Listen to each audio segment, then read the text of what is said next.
Momentum, un podcast de G2, la firma de inversión, consultoría y servicios para startups. Hola a todos, bienvenidos a un episodio más de Momentum, un podcast de G2. El día de hoy nos va a acompañar a David Haber de Unitips y también nos acompaña aquí de parte de G2 Francisco Bielma, que es nuestro Legal Manager. El día de hoy vamos a tener un episodio de Startup Questions hablando del tema de Employee Stock Option Plan. Y pues bueno, primero que nada quisiera darle la bienvenida y agradecerle a David por estar aquí con nosotros. David, ¿cómo estás? Muchísimas gracias. Al contrario, gracias a ustedes. Estoy muy bien. ¿Cómo están ustedes? Muy bien también, David. Gracias. Todo Qué bien bueno. por acá. Pues David, quisiera que empezáramos por lo primero, que es que nos platiques un poquito quién eres tú, qué es Unitips y pues partimos de ahí. Ok. Bueno, pues yo realmente soy emprendedor relativamente joven, o sea, la mayoría de mi carrera profesional ha sido emprendiendo y la mayoría en Unitips. Lo empecé bastante joven, a los 24 años, entonces realmente me he formado en Unitips. Antes de eso, soy arquitecto de formación. Estudié en la Universidad Nacional Autónoma de México, que es muy importante para el modelo de Unitips, ¿no? Porque ahí hay un poco como de ahí partió la idea. Intenté emprender un par de negocios antes de Unitips, muy ambiciosos, pero poca experiencia y realmente Unitips es lo que ha formado mi perfil profesional ahorita. Pero pues podría decir que soy emprendedor y pues lo que yo veo ahorita es una oportunidad muy interesante en muchos sectores y principalmente en México. Creo que hay una posibilidad de generar un círculo virtuoso bastante importante porque hay una, digamos, intersección de varias cosas y mucho que resolver. Entonces, básicamente, eso es lo que ha sido mi trayectoria, ¿no? Claro, y me imagino que a partir de esa detección de oportunidades fue que tú y tus co-founders decidieron fundar Unitips. ¿Cómo fue eso? Sí, así es. Cuando estaba, digamos, entrando al mundo profesional y estaba escogiendo qué hacer, a la par la posibilidad de hacer una maestría, me pusieron en un punto clave, ¿no? Y es ver que el acceso a educación superior es un problema, ¿no? Todos conocen las herramientas que existen para estudiar en maestrías en Estados Unidos, de preparación para estos exámenes, y el problema del acceso a educación superior en México pues, es gigante, es masivo, no es un problema que es regional, está en toda Latinoamérica, no solo en México, pero todo el mundo tiene un problema para entrar a la universidad. Y era un territorio bastante desatendido. Nadie había propuesto una solución innovadora, tecnológica para el acceso a la universidad. Lo vimos bastante claro.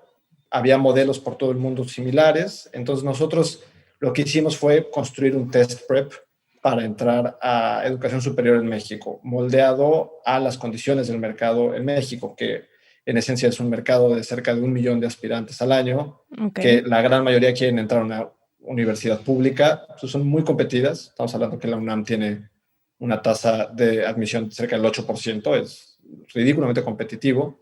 Entonces hicimos una plataforma digital de preparación para exámenes bastante accesible y que fue creciendo para todo el sector de educación superior en México. Ok, o sea, es decir, empezaron con un test prep para admisión a la UNAM y ahora tienen otros productos o otros, digamos, cursos de preparación para otras universidades. Sí, justo es eso. Es un test prep, es un curso en línea, son herramientas digitales, videos animados, exámenes de simulación, profesores en vivo, tutorías 1-a-1, un ebook que pagas una suscripción y con eso te preparas. Empezamos con la UNAM, el mercado se fue ampliando y entramos luego al Politécnico, a la UAM, otros exámenes como el Ceneval Exani y otros más. Y ahorita ya estamos expandiéndonos a otros exámenes en otros países, como es la prueba de transición que está en Chile, que estamos empezando operaciones por allá y vendrán otros países de Latinoamérica. Buenísimo, pues muchas felicidades por ese crecimiento y esa evolución. Oye, y hablando de ese tema, platícanos un poco cómo ha sido la evolución de Unitips. O sea, empezaron con cuántos estudiantes y ahorita cuántos tienen. Sí, tenemos dos modelos. Tenemos un modelo freemium y un modelo de paga. Los primeros años que teníamos, digamos, estábamos buscando realmente product market fits, no está muy escalado, pues un volumen pequeño de unos 2,000 estudiantes y cerca de 80,000 suscriptores en versión premium. Eso ha crecido y ahorita tenemos anualmente arriba de 25,000 alumnos o suscriptores de paga y más de 500,000 de estudiantes freemium. Ok, entonces han tenido un crecimiento súper interesante, ¿no? ¿En cuántos años? De 2016 para acá. Ok, muy bien. Oye, y ustedes como empresa, o sea, Unitips como empresa, no tanto hacia el mercado, o sea, este crecimiento y esta evolución que han ido teniendo, ¿a qué necesidades o a qué retos los ha llevado a enfrentarse como empresa, ¿no? Como empresa, como equipo. Híjole, muchísimo. O sea, no podemos, no los puedo enumerar, ni siquiera los puedo clasificar, pero sí podría haber como ciertas etapas en donde el foco ha estado en otro lugar, ¿no? Entonces al principio era pues validar que no estás loco y que lo que estás proponiendo tiene sentido. Una vez que validas eso, luego tienes que ver si puedes hacer dinero con eso, ¿no? Porque hay muchas cosas que tienen sentido, pero Claro. terminas tú simplemente haciendo algo, pero que nadie está dispuesto a pagar, creo que puede suceder. Entonces tienes que validar que es rentable, luego que lo puedes escalar. Y para mí ahorita el foco está un poco en si lo puedes volver una organización, es decir, que no sea algo que solo depende de las capacidades y de las habilidades del equipo de fundadores, ¿no? Porque siempre puede ser una empresa que provee un servicio y solo depende de ti, pero eso no te permite crecer exponencialmente. Entonces, para nosotros ahorita, digamos que ahí está el reto. Ya validamos el producto, el modelo de negocio está validado, la operación está relativamente validada, pero ¿cómo, cómo lo construyes a nivel estructural de parte de una organización y que no sea nada más el know-how que tienes como emprendedor? Sí, y digo, yo, o sea, porque nosotros pues hemos trabajado ya juntos varios años y sé que ustedes han estado trabajando en este tema de construir estructuralmente una organización que funcione precisamente como para soportar el escalamiento de la empresa y llevarlos pues a ese siguiente nivel, ¿no? O sea, una expansión internacional incluso. En este sentido, o sea, en este sentido del tema de la organización, ¿cuáles son los retos a los que se enfrentan en términos de talento específicamente? Igual, depende del momento, entonces, o bueno, del ente. Ahorita, para el nivel que tenemos y con lo que, si lo conectamos a este plan de expansión, lo primero es que antes competíamos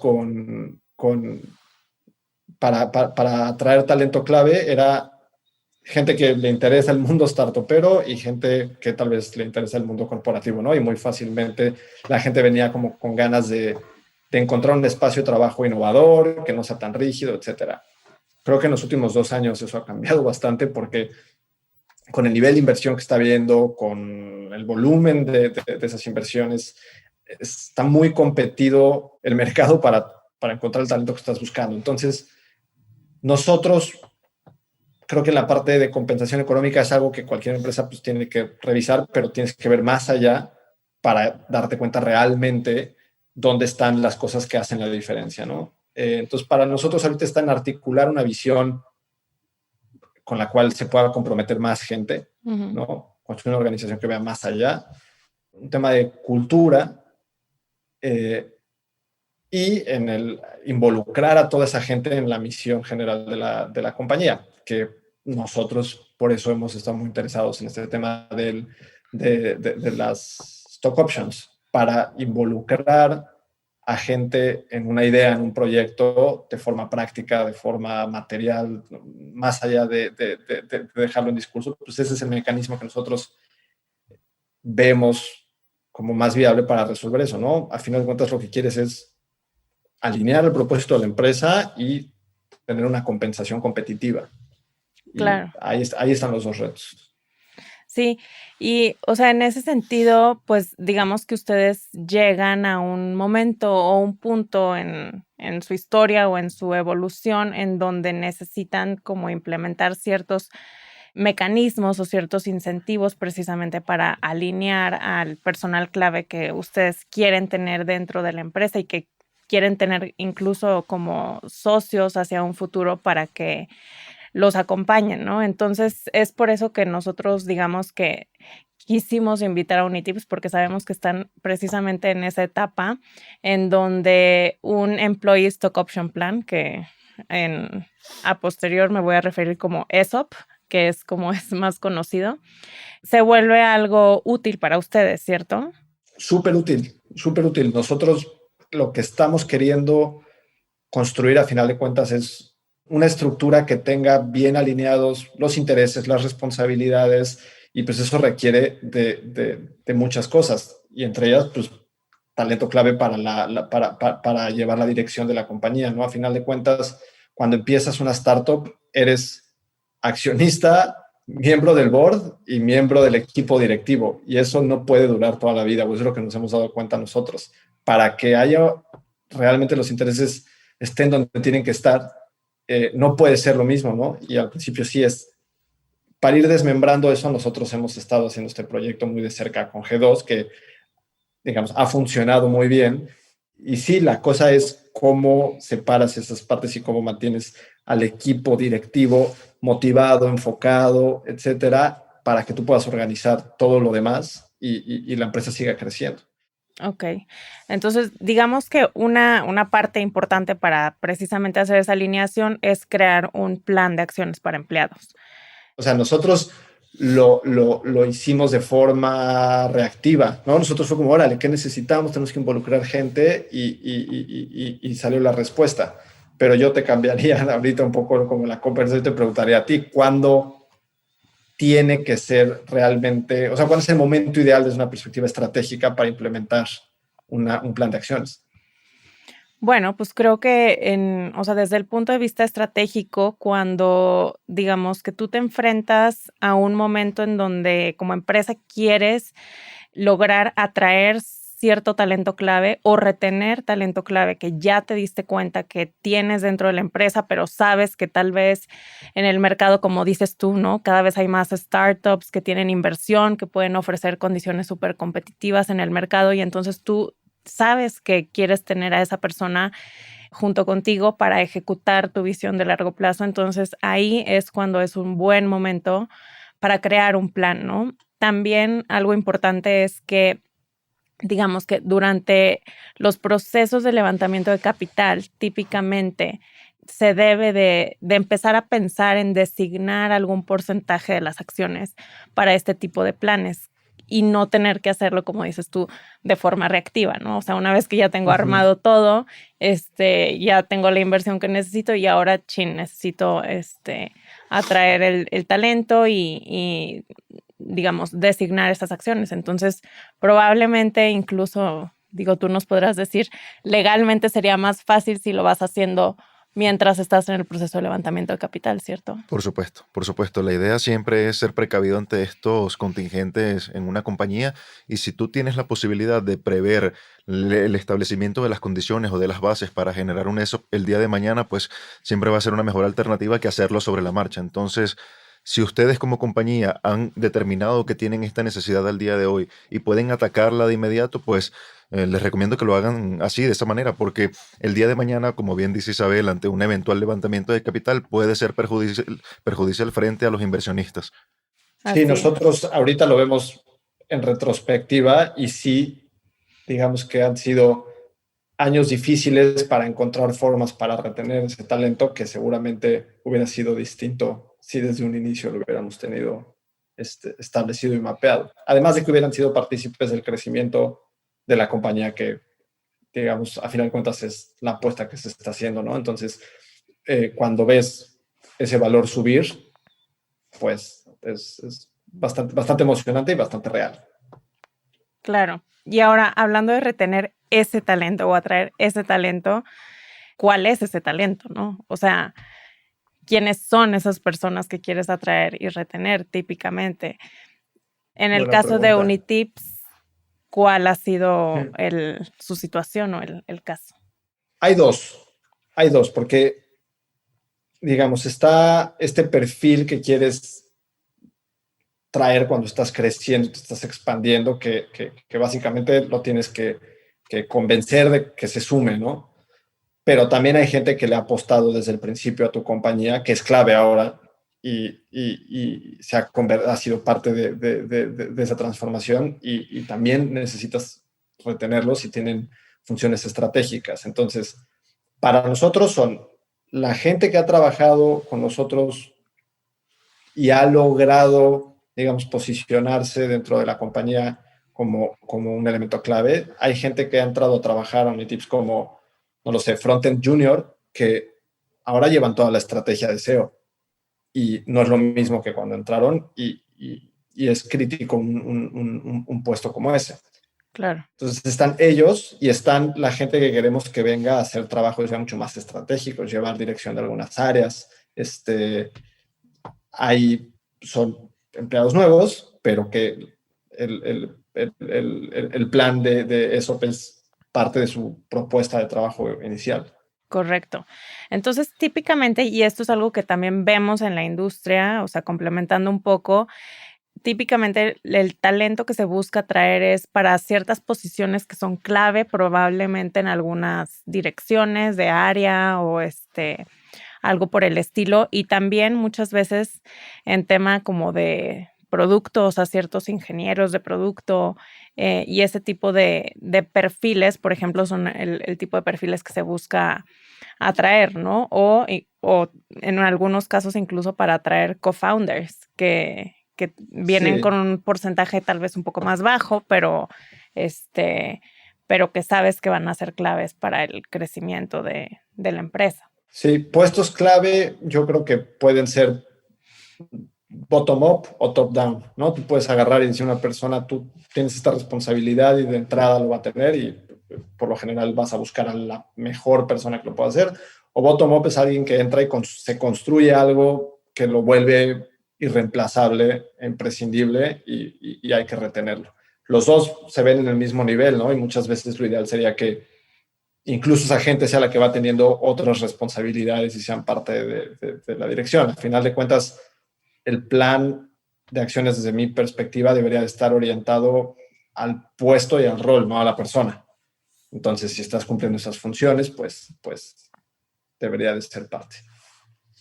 De acuerdo, totalmente de acuerdo. Y en efecto Yo, es así.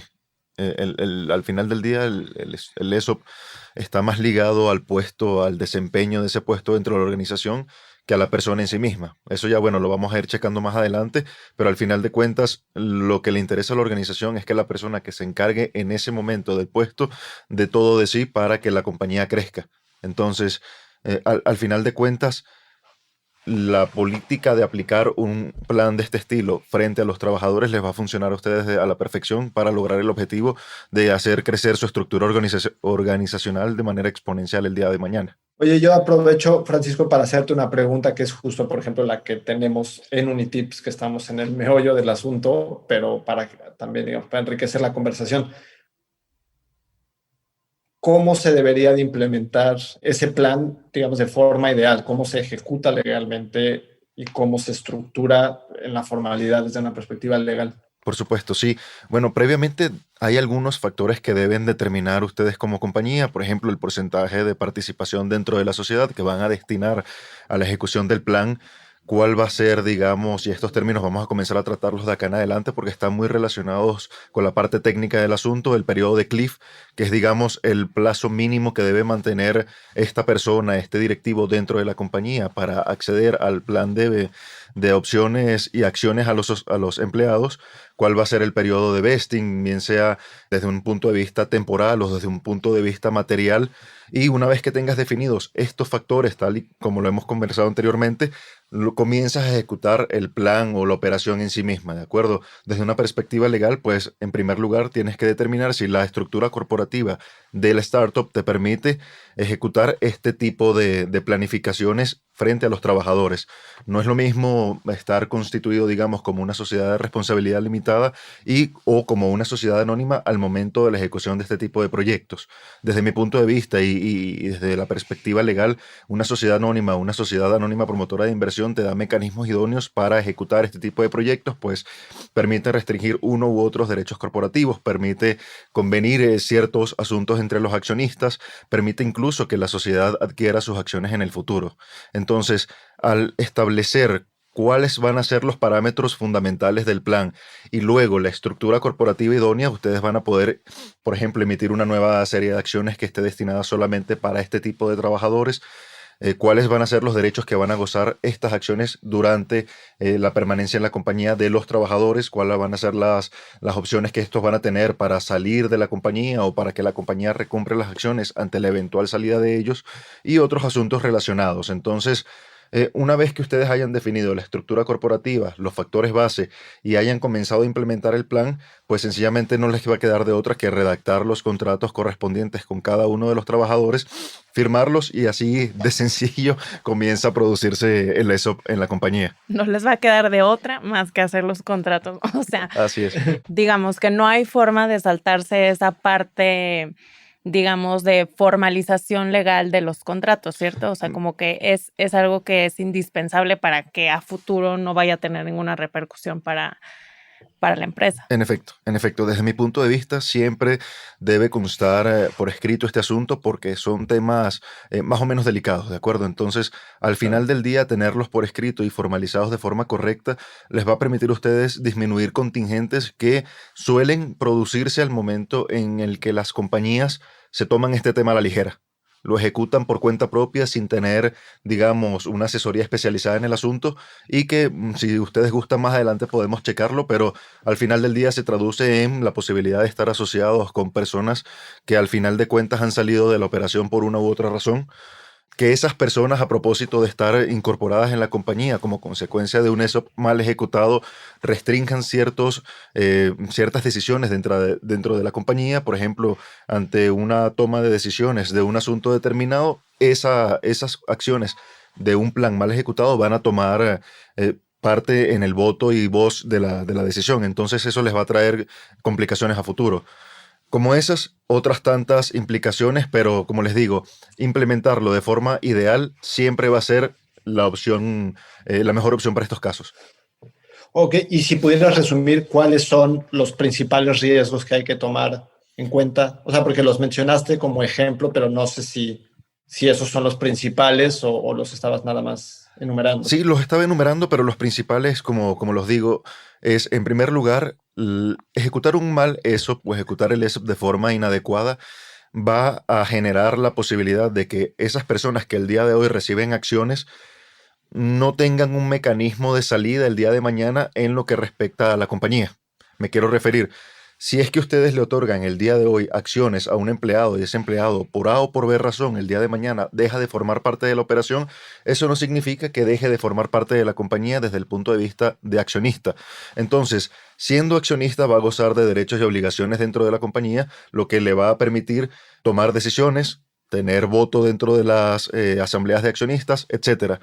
Entonces, al final del día eso se va a traducir en una innecesaria asociación por parte de la compañía y ese accionista en particular, que, como les digo, les va a traer complicaciones e incluso al momento de una adquisición de la compañía. Si esta persona no está dispuesta en vender sus acciones y el comprador no está dispuesto en asociarse y reproducir esta circunstancia nuevamente, pues es muy probable que se les caiga una eventual operación de compra. Y como eso, bueno, pues otras circunstancias relacionadas. En términos generales, esa es digamos, ¿El riesgo? el peor riesgo que pueden ustedes encontrarse ante ejecutar un ESOP de manera incorrecta. Ok, clarísimo. Bien, y ahora, o sea, yo quisiera un poquito como que hacer énfasis en algunos puntos que Francisco mencionó, ¿verdad? Y que ustedes mismos en Unitips también están pasando por este proceso de llegar a este tipo de definiciones, como por ejemplo, qué tantas acciones designo para un plan, ¿no? O cuál debe de ser el periodo del cliff, o cuál debe ser el periodo de vesting, que es algo que no hemos platicado todavía. digamos, el estándar, o sea, lo voy a mencionar y después tal vez sería bueno que nos platiques, David, qué es lo que están pensando ustedes para Unitips. Pero para empezar, digamos que típicamente se designa un 10% de las acciones en un inicio y conforme algunas compañías van avanzando en sus rondas de financiamiento, este porcentaje puede llegar a ser hasta 15%, en Estados Unidos incluso hasta 20%, ¿no? No quiere decir que tengas que designar todas cuando vas a implementar el plan de primera vez, sino que pues, igual y puedes dejar un porcentaje. Pero, pues bueno, sí es bueno tener por lo menos este benchmark como para ir pensando en ciertos estándares, ¿no? Y después el tema del periodo de vesting, que es cuánto tiempo requieres que el empleado esté en la compañía para que pueda tener acceso al 100% de sus acciones. Y esto típicamente en la industria pues es como de 4 años y ahí sí hay muchas opciones que típicamente se terminan por definir en los contratos, ¿no? O sea que si te tienes que esperar 4 años para tener el 100% o si ese 100% se puede ir repartiendo durante 4 años, etcétera, ¿no? Y el periodo de cliff. No sé si nos quieras platicar, David, que ustedes en Unitips, ¿cómo están pensando en esto? Es la primera vez que implementan este plan. Es la primera vez y nosotros tenemos la particularidad. Tengo 3 co-founders, entonces somos 4 socios fundadores, más los inversionistas iniciales. Ha habido algunos cambios, pero digamos que el cap table ha estado un poquito disperso siempre, ¿no? No somos 2 co-founders y ya de entrada ya estaba un poco fragmentado. Entonces, por eso nosotros estamos estableciendo un 10%, porque ya digamos que estaba dividido. Pero como dices, en realidad son ciertos estándares y de hecho no estamos asignando la totalidad ahorita, ¿no? Solo una parte. Vamos a reservar porque pues, habrán otras personas que se incorporen y pues tenemos que mantenerlo en cuenta. El cliff, que no sé si lo explicaste, entonces creo que no explicaste, que aprovecho para explicarlo por si alguien no sabe lo que es el cliff, pero el cliff es, digamos, no empiezas a recibir tus acciones inmediatamente, sino que hay un periodo inicial en el cual tienes que, digamos que, sumar un mínimo de meses para obtener un mínimo de tus acciones. Por ejemplo, el estándar son 12 meses de cliff, ¿no? Si no me equivoco. Así es. Un año. Entonces, si tú tienes el 100% de tus acciones en un periodo de vesting de 4 años y tu cliff es de un año, al primer año pues recibirás los que tienes y ya después mensualmente, o creo que ahorita está de moda también hacerlo de acuerdo a objetivos, etcétera. Nosotros estamos haciéndolo a 4 años, el periodo de vesting, pero con un cliff bastante agresivo, probablemente de 2 años, porque no estamos haciéndolo con muchas personas dentro de la compañía, son pocas y somos muy serios en que los queremos a largo plazo. Entonces, digamos que queremos ser bastante generosos en el plan, pero pues no dejar mucho a la suerte. No sería muy complicado, como decía Francisco, el principal riesgo cuando implementas esto es cuando alguien sale, ¿no? Y sería una lástima que tuviéramos salidas antes de los 2 años, entonces ahí vamos a salirnos del estándar e implementar. Sí, entonces vamos a implementar un cliff de 2 años. Ok. Para asegurarlo un poquito. Ok, muy bien. Oye, y solo para tener una dimensión, porque creo que esto tampoco lo platicamos, ¿de qué tamaño es, digamos, que la estructura de Unitips? ¿Cuántos empleados son? Sí, ahorita vamos a cerrar el año cerca de 50. Tenemos una serie de colaboradores, digamos, que no son parte ahorita de la empresa de tiempo completo en otros países, pero probablemente lo sean en un futuro. Entonces ahorita tenemos un equipo de gente en Chile, etcétera, que estamos implementando todo. Nosotros estimamos que vamos a terminar siendo cerca de 50, vamos a cerrar este año y deberíamos de crecer no más de 80 en los próximos 4. Entonces, esta es la magnitud. Y nuestra lista de talento que va a entrar en este plan no excede los 10 de aquí a que se cumple ese periodo. Correcto. Eso es lo que nos da como el insight de que realmente son personas clave, ¿no? Y algo súper interesante que ahorita decías es que en otros países puede ser que a futuro necesiten tener ciertas personas que estén como alineadas, que sean socios de Unitips con la visión, y entonces aquí es donde este plan también se vuelve súper apropiado, ¿no? Sí, yo creo que sí sirve para ese tipo de expansión y para muy rápido que le vea la posibilidad de crecimiento, más gente de mayor nivel todo el tiempo. Suena un poquito reiterativo, pero creo que es, a final de cuentas, el mensaje clave o lo que se está buscando con implementar esto. Entonces, entre más lo puedes extender, mejor. Están algunos riesgos y no puedes repartir toda la empresa por todos lados porque no funciona así, pero siempre que puedas traer gente clave, si vas a abrir una oficina en Colombia, pues tener esa posibilidad obviamente es excelente para la compañía y para la persona que se va a incorporar. Así es, así es. Poniendo en una balanza, digamos, el costo-beneficio, el riesgo-beneficio entre tener un plan, eso bien implementado para crecer el negocio el día de mañana en otros sitios, frente a los riesgos que podría conllevar el otorgamiento, digamos, de estas opciones, créeme que al final del día el beneficio supera con creces el riesgo. Sí, sí lo creo. Y para mí hay una parte un poquito, a final de cuentas, se tiene que ir repartiendo la propiedad de la empresa para crecer, ¿no? Entre inversionistas, founders, talento clave. A mí me parece la forma más bonita de repartir la empresa es con la gente que la está creciendo, ¿no? Y también es poco riesgosa si lo comparas a veces con otros, porque no pierdes el control realmente, pero está sumándose más gente. Totalmente de acuerdo. Y les da también un poco de libertad a los founders, ¿no? Que en los primeros años, digamos que vives, duermes, comes Unitips. Cuando me inviten a hacer un podcast y tenga 70 años, voy a poder hablar de las cosas desde la perspectiva general, pero ahorita solo puedo platicar desde la perspectiva de una persona que construye una empresa con poca experiencia y la construyes, a mí me gusta decirlo, en el lodo, ¿no? O sea, estás con las manos en la tierra y sí, solo comes y respiras Unitips y te cuesta trabajo ver desde afuera. Pero cuando sacas un poquito la cabeza del agua y construiste algo semi-estructurado, algo que está funcionando, que está creciendo, necesitas sí o sí transferir, digamos que las facultades y las responsabilidades de operar la empresa a alguien más. No puede solamente estar en ti como founder. Y no, a ver, la compensación económica siempre es importante, pero no, yo no puedo concebir otra más que un plan de acciones bien estructurado para que eso suceda. Y nosotros estamos en eso. Comenzamos la empresa 4 amigos que de milagro no nos hemos peleado y seguimos siendo mejores amigos. Uno de ellos me casó, o sea, fue, digamos, el que ofició el placer en mi boda. Somos realmente muy amigos. Y es un milagro que no nos hayamos peleado, pero ya entendemos que a medida que crecen las cosas y se generan intereses y valor, ¿no? De la compañía. Exacto. Pero pues, el board nada más no existe si no construyes lo de alrededor.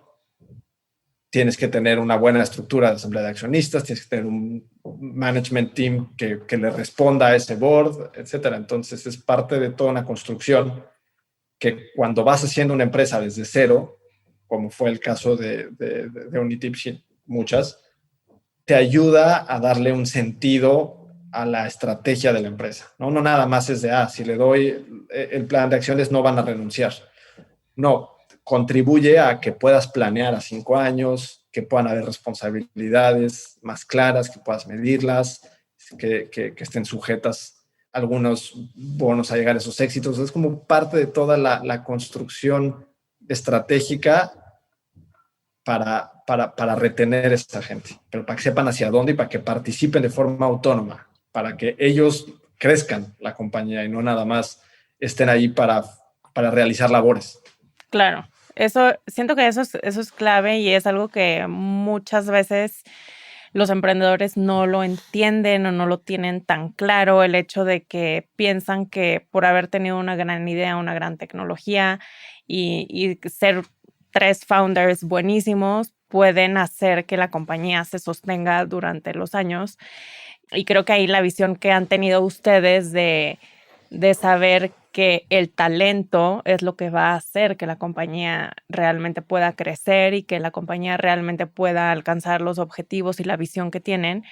Es súper importante que creo que ustedes lo han identificado y están sobre eso. O sea, es algo que se han tomado totalmente en serio, Sí, ¿no? sí, sí, total. Y el ESOP particularmente, a diferencia de otros planes de naturaleza similar, tiene un elemento extra patrimonial que los emprendedores usualmente no consideran y es el sentido de pertenencia de estas personas a la organización. Ese sentido de pertenencia te hace siempre dar el 110%, llegar un poco más allá del sitio a donde se te pide usualmente que llegues y eso es invaluable desde el punto de vista de expansión. Eso es invaluable desde el punto de vista de crecimiento de una compañía. Sí, yo creo que cualquier persona que empezara una compañía por segunda vez, lo primero que haría, considerando además de ver cuánto dinero necesita de inversión y a qué inversionistas quiere invitar, es cuánto voy a darle al plan de acciones, a quién quiero, porque es, pues no quiero decir más relevante que quién invierte en tu compañía, pero sí es más importante porque lo construyen y lo hacen y como que sí se ha superado esta forma de, o sea, está muy claro por qué te conviene atraer más inversionistas y crecer tu evaluación y cada vez ser un mayor negocio.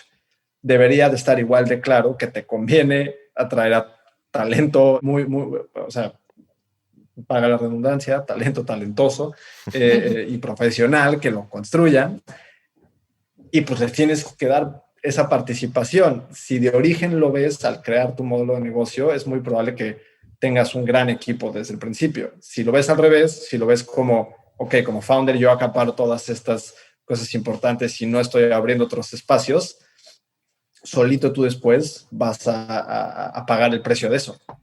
Ok, o sea, si tú mañana hicieras una nueva startup, harías desde el día 1 un plan de acciones para tus empleados, ¿tendrías ahí ya designado algo? ¿Crees que eso de alguna manera tendría un impacto o cambiaría la forma en que crecieron como compañía o que crecerías como una nueva compañía? Sí, sin duda. No las otorgaría empezando. O sea, sí quiero hacer esa distinción. Bueno, No el plan de pues, eso no es otorgar las acciones inmediatamente, sino que es otorgar el derecho de comprar las acciones. Sí, En un pero si futuro, cumplen ¿no? con su lado de la ecuación, Exacto. los trabajadores les van a tocar. Yo me esperaría un poco y no desde el día 1, porque pues también las cosas tienen que madurar un poco, pero sí tendría un plan. Es decir, sí sabría cuándo quiero implementarlo, para qué puestos y saber la magnitud. Sí, No lo haría desde cero porque, a ver, el concepto de pivotear sucede en todos lados y sí, hay que ser un poquito versátiles, pero sí tener esa claridad de qué necesitas. Por ejemplo, mucha gente cuando está empezando, acá le estoy hablando a los founders to be, no a los que ya están teniendo algo, se imaginan que tienen que tener una serie de socios, ¿no? Necesito este tipo de socio, necesito este tipo de socio, etcétera. Y solo contemplan el stock, pero no contemplan esto, ¿no? Entonces, tal vez hay veces que no necesitas una sociedad desde el principio, sino que lo que estás buscando es algo intermedio y podrían verlo así. Y entonces, tener un equipo de founders un poquito más estrecho. El problema que veo siempre es tecnológico, ¿no? Necesitas un socio tecnológico porque pues, es muy caro, tienes que tener versatilidad, etcétera. Para construir un equipo de tecnología, ahorita en México, que está tan competido, que es tan difícil acceder a buenos desarrolladores, etcétera, pues un plan de acciones te va a dar toda la ventaja sobre los que no la tengan. Claro. Y sí, es súper interesante lo que dices respecto a que igual y eres un founder to be y de entrada piensas que necesitas tener ya los co-founders y realmente tal vez no, o sea, sí necesitas tener un equipo que sea co-founder, pero no, o sea, bajo un plan de ESOP y no necesariamente bajo te doy el 50% porque vas a desarrollar el producto, ¿no? Sí, creo que hay ahí una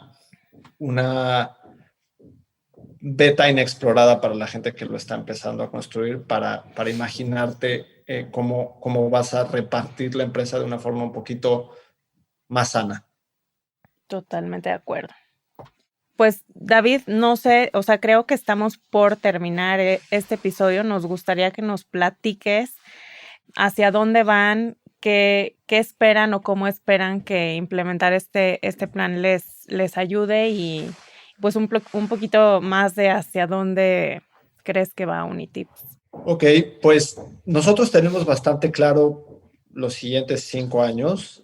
La mayoría de las regiones del mundo tienen una plataforma Test Prep que ha revolucionado un poquito esa industria. Brasil tiene el ejemplo de Descomplica, que si alguien no lo conoce, pero es una empresa increíble. En India ya no se dedican solo a eso, pero Byju's es la empresa de EdTech más grande del mundo ya y empezó como un test prep. En Estados Unidos ni hablar, etcétera. Y Latinoamérica no ha tenido un líder claro, no está consolidado como una región, está muy fragmentado, pero nosotros queremos hacer eso, ¿no? Consolidarlo como región, hacerlo como una plataforma de alto volumen, bajo costo, tener presencia en México, Chile, Colombia, Perú, Ecuador y verlo a nivel regional. Tiene muchos retos porque los cambios en los procedimientos de admisión, obviamente la pandemia vino a crecer toda la industria, pero también a complicar el acceso a educación superior. Hay retos, pero nosotros creemos que se puede consolidar el modelo a nivel regional como una plataforma de ingreso para Latinoamérica y hacia allá vamos, de acá en 5 años. Y a nivel de cómo contribuye eso, nuestro plan ESOP es, queremos que esto lo haga Unitips y ya no solo los founders. Entonces nosotros estamos desprendiéndonos un poco de funciones operativas para participar más en la estrategia y tener un board activo, pero que no sean todo esto, lo que les platicaba de los intereses encontrados. Entonces estamos construyendo un equipo directivo bastante sólido, llevamos en este proceso 1 año y medio y en eso pues es clave este plan, porque es un plan a 5 años del cual necesitamos a ciertas personas en el equipo para lograrlo y uno de los principales elementos que tenemos para retenerlos es este plan de acciones. Entonces, nosotros lo tenemos muy asociado, el éxito de estas contrataciones que estamos haciendo, del plan de retención que les estamos haciendo y el plan estratégico de Unitips a 5 años están absolutamente alineados. Buenísimo. De acuerdo. Y David, considerando, digamos que el plan ESOP está distribuido en 3 fases, iniciando con la fijación de los parámetros iniciales del plan en sí mismo. En segunda etapa tendríamos, digamos, la implementación desde un punto de vista de estructura corporativa y redacción de documentos. Y en una tercera etapa, la eventual suscripción de estos instrumentos con cada uno de los directivos o piezas claves dentro de la organización. ¿Cuál es la fase en la que ustedes se encuentran actualmente y qué problemas o qué, digamos, cuestiones álgidas han visto en la ejecución del plan? Pues estamos en la segunda etapa, ¿no? Estamos haciendo toda esta construcción de lo que se necesitaría para entregar, donde estamos teniendo nosotros los principales, no problemas, pero digamos, puntos de fricción, es un tema legal impositivo, ¿no? No quieres que salga, o sea, porque el valor de la empresa pues debe de crecer y hay un tema ahí de impuestos que cuidar que también pues tenemos que monitorear porque no quisiéramos dar algo que pues a final de cuentas genera un costo fiscal muy alto para la persona que lo está recibiendo. Entonces, no es que sabemos que hay una forma de hacerlo ordenadamente bien, además no sabemos cómo. Entonces, por eso estamos buscando asesoría para implementarlo.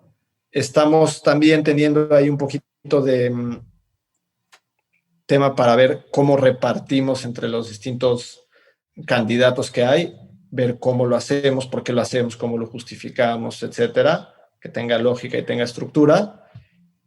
Y ya todo el resto de los problemas anteriores que tú platicabas en las etapas, que es tener los estatutos donde tienen que estar, que existe el tipo de que seas una SAPI, que el tipo de clase, etcétera, ya lo hemos superado. Entonces ahorita estamos ya en los detalles finales de cómo lo ejecutamos a nivel legal, fiscal y detallitos puntuales para que no termine siendo un riesgo, sino que funcione a favor de todos todo el tiempo.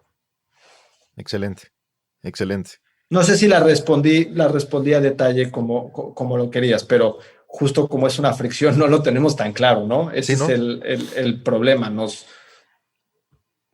Sabemos que hay particularidades que hay que resolver porque te lo tienes que imaginar a 5 años, estamos proyectando el valor de la acción a tanto y luego hay temas regulatorios que conocemos algunos, otros no los conocemos y tenemos que tomar todos esos en cuenta para que justo si vamos a tener esa documentación, como tú mencionas que es muy importante que todo esté redactado, firmado, justificado, etcétera, si no lo haces bien, todo ese trabajo pues juega en tu contra. Entonces es atar todos los cabos sueltos para que tenga el sentido que se le da originalmente. Sí, totalmente de acuerdo contigo. O sea, digamos que en el core, el hacer las definiciones de los principales lineamientos es algo relativamente sencillo, pero la complejidad viene cuando quieres afinar todos los detalles y, como tú dices, atar cabos para que en un futuro pueda funcionar y que no les vaya a crear o generar algún tipo de riesgo, ¿no? Sí, Entonces, en eso justo están eso. ustedes, precisamente. Estamos precisamente en eso, que no lo puedes hacer sin una asesoría experta en ese tema. Es demasiado complicado, son muchas cosas. Y como dices, la primera parte de establecer lineamientos generales de qué dar, cuándo dar, ¿A quiénes? cómo dar o cuáles son las prácticas comunes. Hay muchísimo material en línea, hay muchísimos libros. Te documentas y rápidamente entiendes el concepto general, los estándares, para qué funcionan y ya. Y de ahí a firmar los documentos y que ya sea una realidad, hay una cantidad de cosas que entender, que validar, que imaginarte cómo funcionan entre ellas, ¿no? El precio de la acción, pues hay mil formas de que se puede establecer y eso tiene obviamente después repercusiones con cómo se da cada uno. Son muchísimas que ahí es donde se pone complicado y necesitas de abogados para que las cosas estén más o menos amarradas. Así es. Muy bien. A ver, David, yo tengo una última pregunta para cerrar. ¿Hacia dónde Ok. va Unitips el día de hoy? ¿Y cómo crees que estas personas, este talento clave que van a formar parte del plan ESOP, van a contribuir a esa visión, a ese camino que está siguiendo o que va a seguir Unitips de ahora en adelante? Ok, yo creo que Unitips está posicionado ahorita en en una parte de la educación que está por transformarse. No podemos seguir teniendo de forma indefinida exámenes de admisión para universidades como se ha tenido hasta ahorita. Es decir, no sé si ustedes han presentado un examen a una universidad pública en Latinoamérica, pero es un proceso complicadísimo y está absolutamente fuera está caduco. O sea, son exámenes que se responden con un lápiz y un papel en salones y súper complicado. Y luego el acceso de esa gente o sea, muy poca gente puede entrar. Y así está en México. Hay países que están un poquito más avanzados, como Chile, que tiene una prueba única, pero igual tienen un debate político muy importante porque estas pruebas efectivamente sí acarrean las desigualdades. Entonces, no son pruebas que van a durar de forma indefinida. Desde una perspectiva académica y pedagógica y desde una perspectiva política, porque no son realmente justas. O sea, justo la frase que dicen por todos lados es que el examen de ingreso a la UNAM solo mide tu capacidad para presentar el examen de ingreso a la UNAM. Nada más. No está correlacionado con el despegue. Entonces, ese mercado va a cambiar sí o sí en 3, 5, 10, 15 años de alguna manera. Como Unitips está posicionado como marca y como empresa, nosotros creemos que se va a transformar ese proceso de admisión y nosotros nos vamos a reinventar para cómo se transforme ese proceso, porque lo va a haber, pero no sabemos cómo. Entonces, la gente que se está incorporando va a ser la que va a moldear nuestra respuesta a esos cambios. Entonces, es una forma de emprender desde una empresa que ya poco a poco se va consolidando, que pues es así como un ciclo de Inception. ¿no? Es emprender para resolver un problema que ya cambió. Y sí, lo van a hacer estas personas que están sumándose a Unitips y que ahora, para cuando suceda eso, van a ser dueños de una parte de la compañía, y creo que debería de ser un incentivo lo suficientemente bueno para eso. Buenísimo. Pues muchas gracias. Ha sido súper interesante platicar contigo y obviamente estamos muy agradecidos de que nos hayas podido acompañar en este episodio y esperamos que pronto nos platiques las excelentes noticias de cómo has encontrado el talento que estás buscando y retener a los que quieres retener en Unitips. Y pues igual volverte a invitar a participar en un futuro. Muchísimas gracias a todos por escuchar. Este fue un episodio más de Momentum, un podcast de G2. Innovación. Visión. Expertise. Momentum. Momentum.